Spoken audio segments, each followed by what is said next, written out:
Hey, Sean, let's start off talking about this game Saturday night for you guys. I mean, it looks like one of those fork in the road kind of games. I mean, where this could really kind of give you guys some momentum for the rest of the year. Yeah, absolutely.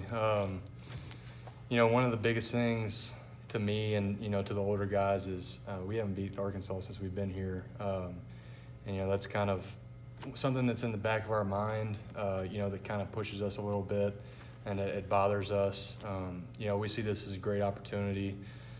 We just got to take advantage of it. We got to execute, and that's what we're looking forward to do, and that's what we've, kind of transition practice.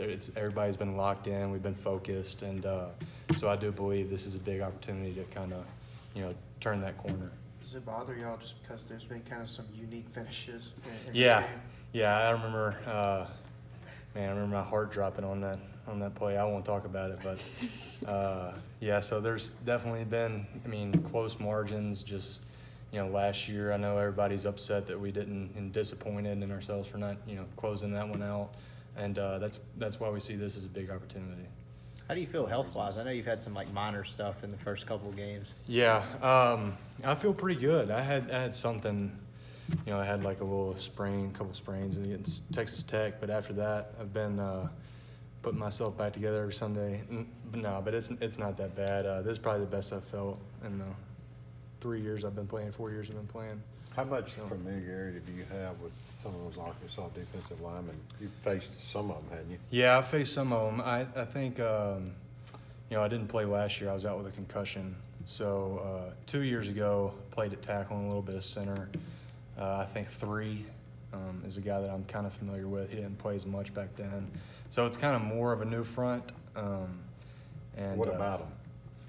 Well, they're good. They're solid players. They're just big guys. They like to, they play in their gap, and just big solid guys. So we gotta play low and move them out of the gap and execute. So.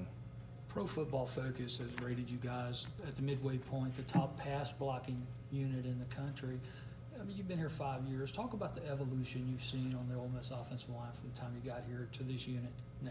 Yeah, so that's always something that we take pride in, is protecting the quarterback and protecting Jordan, make sure nobody touches him. We're watching film, we're skipping through and seeing guys touching the backs from the opposing teams, and that we just kind of say to each other, like, that's not going to be us. We're not going to let them touch Jordan like that. Obviously you got guys like Laramie, who's one of the best pass blockers in the country when we first started, and then across the front, everybody's looking to execute and do their job in pass protection. And I think we've kind of, the more we've progressed, the more I'm trying to think, just not as much, depending on execution, but we're all the way across the front solid in terms of pass protection, moving feet, just a bunch of talented guys up there. Sean, sore subject, but you guys have not done well against SEC defenses so far in the first 2 games. Yeah. Just kind of a chance to maybe break out of that, you think? Yeah, absolutely. And that's something that we have to take advantage of Saturday and take the opportunity that we have presented to us. LSU was a big opportunity that we saw, and things obviously didn't go as planned, but that's one of the biggest things we look forward to Saturday, is kind of bouncing back and getting the ball rolling. So we're excited. Has it felt, as an offense as a whole in those 2 games, has it felt more self-inflicted than anything else the defense was doing? Yeah, absolutely. It's just when it comes down at the end of the day is just we can't beat ourselves, and everybody's got to execute. Everybody's got to do their job, and if we do our jobs, then that gives us the best chance possible. And that is one of the things that is killing us right now, or kind of hurting us with SEC defenses. I want to ask you about your teammate Jordan Sims. You and he came in together. I know you guys are really, really close, and Jordan's kind of been asked to play that 6th-man role this year, and it looks like he's really embraced that. What do you have to say about a guy that's willing to do that in his senior year? I mean, that's the epitome of what I think this program stands for, is guys like him who are selfless and they're willing to take that role. It just shows everybody that his selflessness and you know, that blue collar mentality that Jordan has. He's worked his tail off every single day he's been here, all 4 years. I just remember us coming in together, I mean, doing as much extra as we could, and he hasn't left that philosophy at all. So I think that, you know, at the end of the day, he is somebody that, you know, younger guys coming into this program should look up to, just kind of that selflessness, hard hat mentality. So, I mean, it really stands out, and all of us appreciate that. Just a heck of a guy. Seems like one of the things that attributed to how good y'all been as an offensive line is that there hasn't really been any drop off at all in the running game. If anything, it's spiked up a little bit. What have you thought about how y'all blocked for Scotty, and what's it like, I guess, blocking in front of him? He's talented now. So you give him a hole, he's going. He's shooting it. So it's always fun. It's always fun to see the back of the running back headed towards the end zone. But that is something that we enjoy, the run game. We always have enjoyed.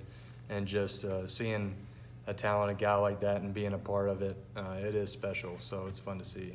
It seems like with the run game, especially this past weekend, you have other guys besides Scotty actually picking up yards. What evolution have you seen in terms of getting other guys producing? So much depth. I mean, you got a guy like Isaiah Woolard. You know, I was talking about Jordan Sims, you know, another selfless guy, Isaiah Woolard, just came in right off the bat, working his tail off.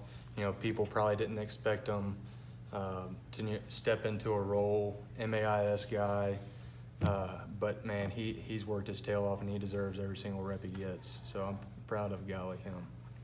You guys don't have Tylen anymore, but what did you see from his time at running back that maybe translates to his role on defense now? Yeah, I always call him Little Jalen J. Walt. So he reminded me of him. He's kind of a scat guy, able to create things. So he's another fun guy to watch. Just such a talented group, and you know, they have a big future ahead of them. Again, I hate to be the fly in the punch bowl, but what's an illegal snap, and why have you gotten 3 of them? Yeah. What is it?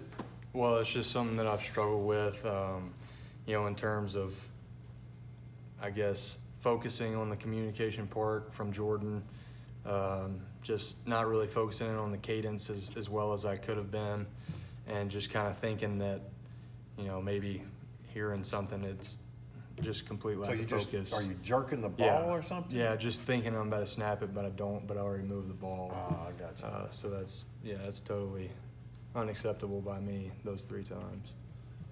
It's something you feel like you're going to straighten out. Yeah, absolutely. I mean, I work every day on it. So, you know, I will. That is something moving forward that I will have better focus on and continue to correct.